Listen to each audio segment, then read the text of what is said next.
For a while now, we've known that sharks can swim across entire oceans. In fact, in 2004, a white shark, affectionately named Nicole, swam from South Africa to Australia and back again. That's over 22,000 kilometres in only 9 months. But how do they navigate without a map? Or at least a map as we think about it. How do they find their way not only to where they're going, but to turn around, to come back, and end up where they started?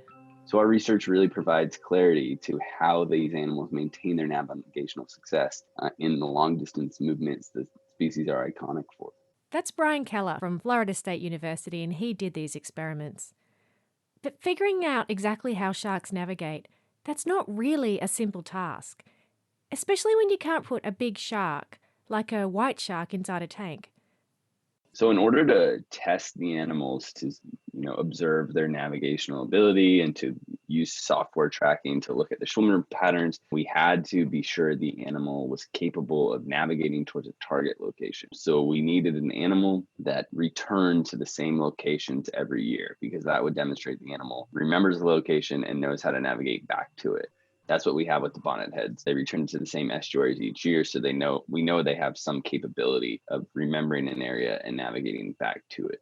We actually use the juvenile bonnet heads purely because of their size. So in the laboratory setting, we created a synthetic magnetic field by constructing a cube that was about 3 meters in each dimension. And even though that's a pretty big cube, it only created a magnetic field that was uniform about a meter in each dimension. So we weren't really capable of using a larger shark due to the experimental design.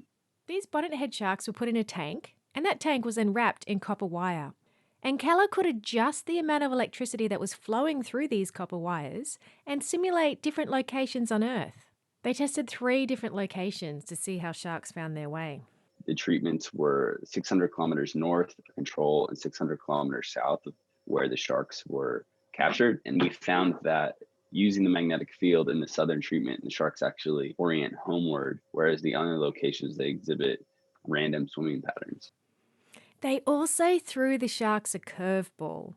The northern treatment actually represented a location on land. And I know that sounds weird, but we wanted to test the sharks to see if they were capable of extrapolating what they knew about the magnetic field to a location where they hadn't been before. And the rationale is some species like sea turtles have an innate ability to infer their location without ever experiencing the location. So they're born on a beach, never being able to touch the water, and they already know how to use the magnetic field. So that was sort of the motivation for using the northern treatment.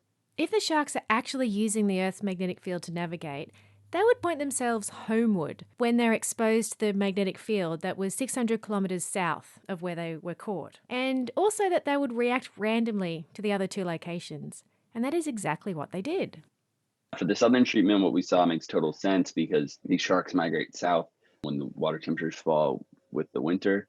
So when they're south of their home location and they need to get back the following year, they would exhibit that northern orientation, and that's what we observed. So now we know.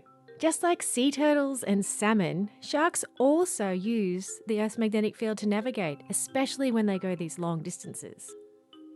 I'd say the next steps are better understanding how sharks use this magnetic map, but it's also really interesting to me how they use the magnetic field for fine scale movement, so help them navigate for daily tasks.